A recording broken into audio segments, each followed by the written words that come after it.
back home, mark the exams, back to school again. We know this is how it works. But in that sense, I truly, truly appreciate your time this afternoon.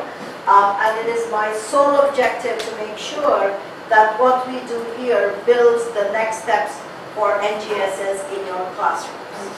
Okay? Because we can talk about research, we can talk about best practices, but if it's not going to help you Monday morning in your classrooms, it's not of great use to you. Alright? So with that in mind, for those of you who are new here today, I'm Dr. Sundar. I don't come from very far away. I fly in from Dubai actually. And I was in Riyadh for the last 5 days. I went back to Dubai for a teacher conference and just back here again yesterday. And I'm so much honored to work with some of you continuously because as we all know, it is a learning journey for you and for me as well. So one of the key conference speakers at the MENA conference that I went to was Dr. Craig Gabler. He was in the team that wrote the NGSS report. So I took back so many of your questions because as teachers we know we have to cut through a lot of the meat in the classroom. So took back your questions. I had some very good conversations. And I'm glad to continue to take your questions and bring you back some of the answers that I may not have readily at the tip of my fingers. All right. So very quickly, looking at the agenda for today, we're going to very briefly dip into the 3 dimensions of the next generation science standards. Hopefully you're kind of more familiar with this by now. So for those of you who have been with me, who have done other workshops, it's going to be like a refresher. For those of you who are totally new, maybe it's going to help you to set the pace. We're going to specifically look at the engineering design cycle, and then through all of this, look at how do the resources that we have support all of what we are saying in the classroom. Okay? Can I also have a quick temperature check? Because we are science teachers, I keep saying temperature check and litmus test because we relate to that very easily. So a quick temperature check. When I say the next generation science standards, are you here, here, here? Where are we as individuals? Because it's a very fantastic, I can see some hands here, that gives me hope. Are we here, here? And it's absolutely okay to be here. That doesn't make us bad science teachers. It simply makes us new learners to this approach, but that doesn't take away our expertise in science. So is there anybody in this room who is new totally? Because that will require me to explain certain things a little more deeper. No, everybody is here? Okay, I'm glad you mentioned that, because if some of you are here, and that's okay, like I said, don't feel shy about it. In some of the components of the NGSS, even I am here. When I sit next to Dr. Craig Gabler, I am here, right? And that's okay, that's normal. The point though is we are willing to learn. We're willing to take that next step, and that's perfectly okay. So if sometimes I'm talking over your head at 2 p.m. in the afternoon, stop me. Don't be afraid to say, Dr. Sundar, I don't understand because I'm new, can you explain? Because that's when you will actually get to understand what we talk further about it. Okay? Or even if you've been with me, I'm not going to say, you were with me, don't you remember this? No, I will not say that. If you still want me to explain, please stop me, because the purpose is to help you with all of what we are doing here. So before I move on, we've seen this before, but before that, can you quickly turn to the person sitting next to you and share 2 things that you know about the next generation science standards and 1 thing that you really would like to know, or you feel challenged about the next generation science standards. So quickly, can you turn and share to whoever is sitting next to you what you surely know and what challenges are you doing? Okay, share with the person sitting next to you. Okay.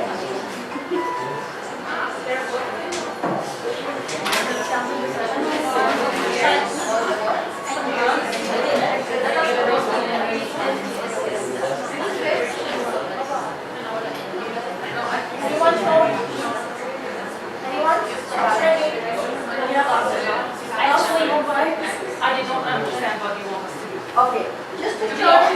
That's good. Just turn and talk 2 things you know about the NGSS and 1 thing that you don't know or challenges you about the NGSS.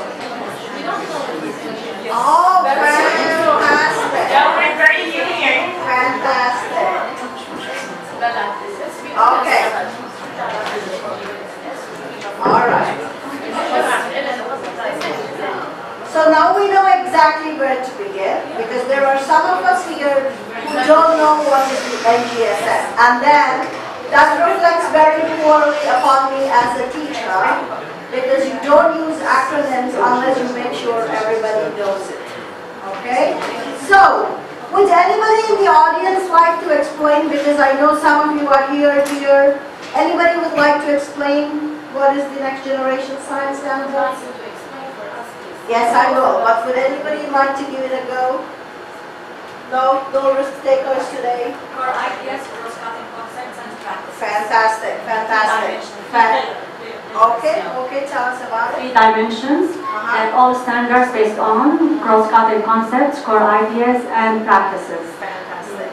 Some of them they based on the traditional core ideas and contents, and some of them based on the practices depends on the engineering. Right? Fantastic. Can we give this lady a round of applause? I think she brought it together very nicely. So, for those of you who are new, who have been experienced science teachers but new to the NGSS, that one thing that sets apart the next generation. So NGSS stands for Next Generation Science Standards. Right?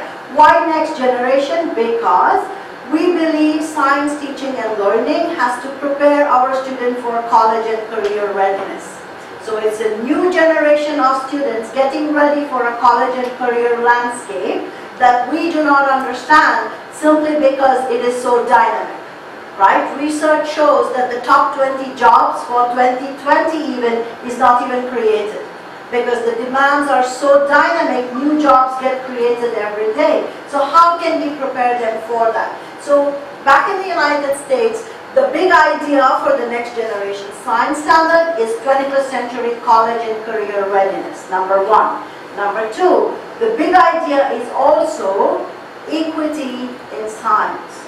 Because oftentimes it is being found out that a lot of the access to science and science materials have been for more people who are conversant in the English language.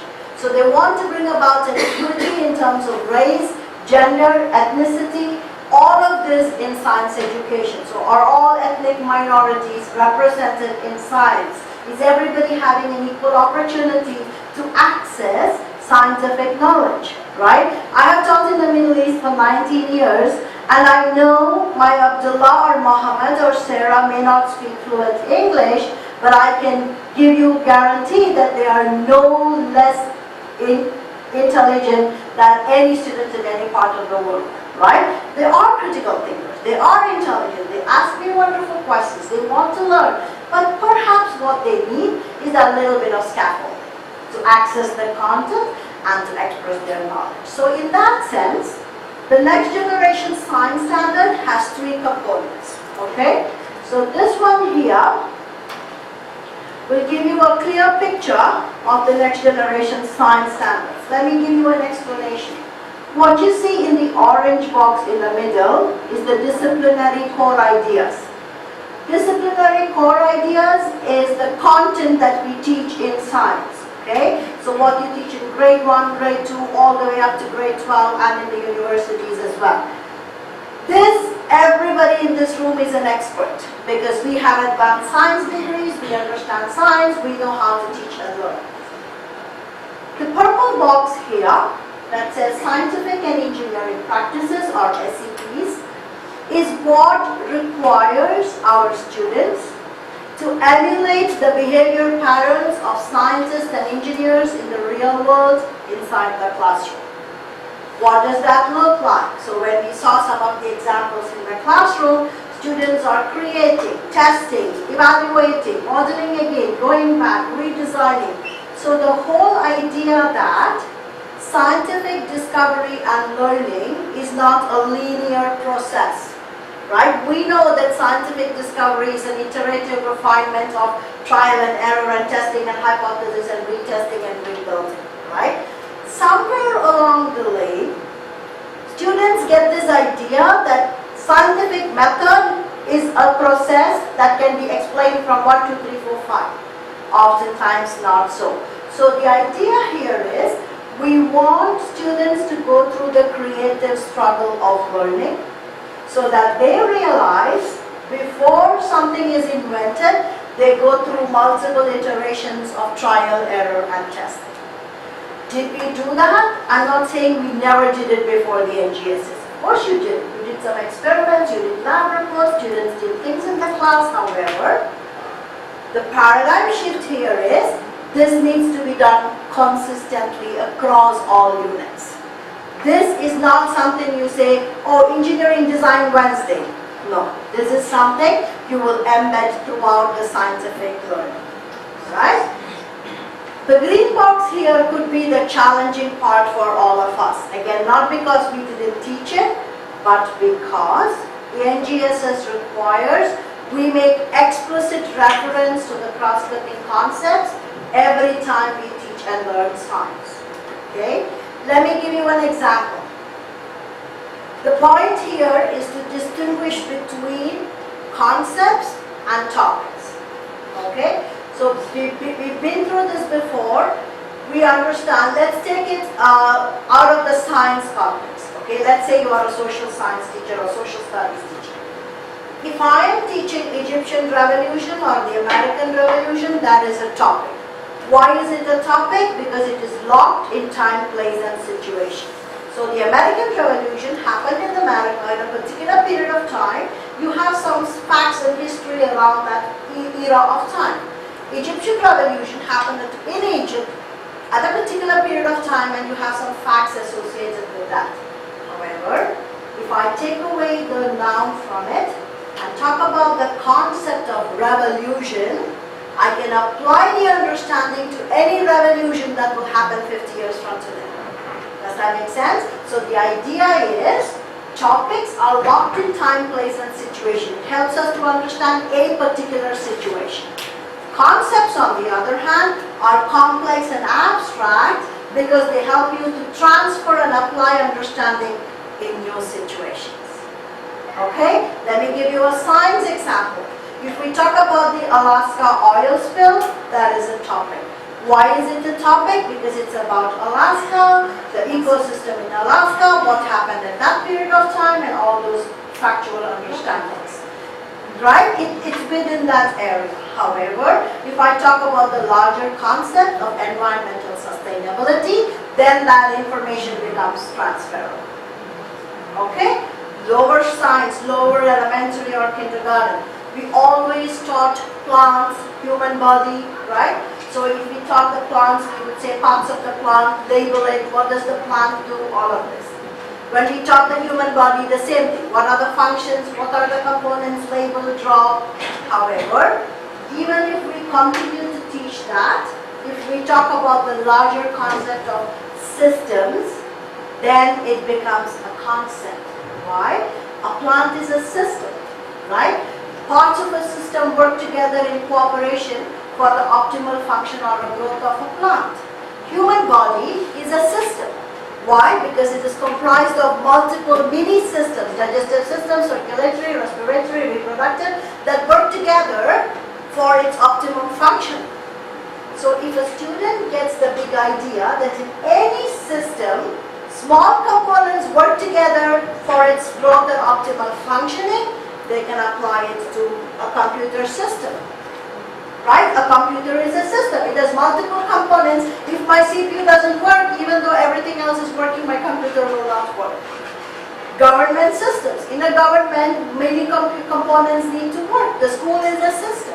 Many components. So the idea then is the student can transfer the understanding in any new situation and make meaning out of it. Does that make sense? So the third dimension, cross-cutting concepts, requires us as science teachers to purposefully integrate and make those connections in the classroom.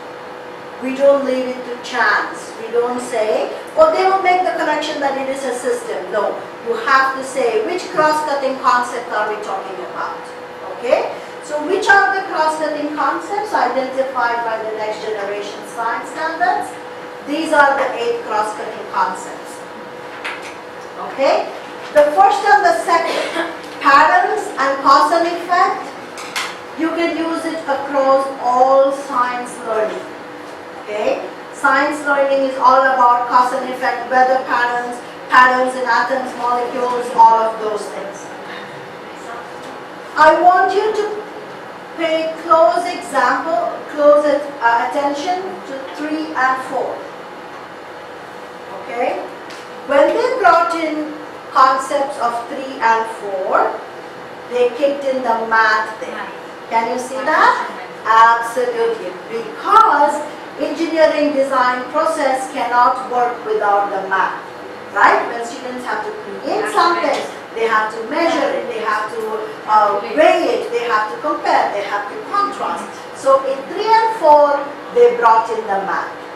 Okay? In 5 through 8 is a larger concept that they can transfer across all of the sciences. So that's why you have courses that like biomedical engineering, medical nanotechnology, astrophysics, biochemistry, so they can actually transfer the understanding across the sciences. Does that make sense? Any questions? Because once you got this, you got the grip. Then the rest is easy, the rest will flow. But this is where we need to clarify. So just very quickly, for those of you who are new, the next generation science standards are 3-dimensional. Okay? So the idea that traditionally we taught 2-dimensional science. The topic and the skills. Right? We taught all the science content and we taught scientific skills in the laboratory or what. What we didn't pay close attention to was the concepts itself. Okay? So it is 3-dimensional. And the next generation science standards is not a curriculum, it is a set of performance expectations. Okay? We call it in curriculum design the KUD model. Okay? K stands for knowledge, U stands for understanding, and D stands for doing. What can you do with it? Right? So in the NGSS, it's not enough if you just have the knowledge and understanding. The question is, what are you doing? Exactly. Right? Because I can have all the knowledge, all the understanding. But if I cannot build a bridge or prevent an earthquake in a building, then I'm no good with my science. Exactly. Application and activation of knowledge through application. Does that make sense? So 3 dimensions. Disciplinary core ideas, engineering design practices, cross-cutting concepts, and the idea that when you teach, learn, and assess, you are doing the 3 dimensions every single time. So you teach the 3 dimensions, you assess the 3 dimensions. Just like creating. Because it's impossible to assess in a piece of paper, right? So you have to create to assess the engineering design practice, for example. Good point. Does that make sense? Yes? So, if you look at the NGSS website, below each of the performance expectation, you will see what is called an evidence statement. Okay? So, it clearly tells you what evidence do I look for in the student's learning to say that they meet this performance expectation. Okay? So, I would highly recommend when you do your own internal professional development or team meeting, simply pull up the NGSS website on the board like this. It's a beautiful database that you can search by grade levels, by standards, and it will churn out all that information for you. Okay? So it's a great idea to start having those conversations. Alright? Any questions at this point? Are you clear? So is anybody still here? Maybe not here, but at least somewhere coming up, right? You're getting the idea. We're getting grips to that. So that's the point. That's the idea. So we talked about this, concepts being those which give us the transferability. What is the rationale? In order that they can transfer and science learning can be coherent across all sciences. Okay? So here is a typical example of a cross-cutting concept, energy and matter. Okay? So in kindergarten,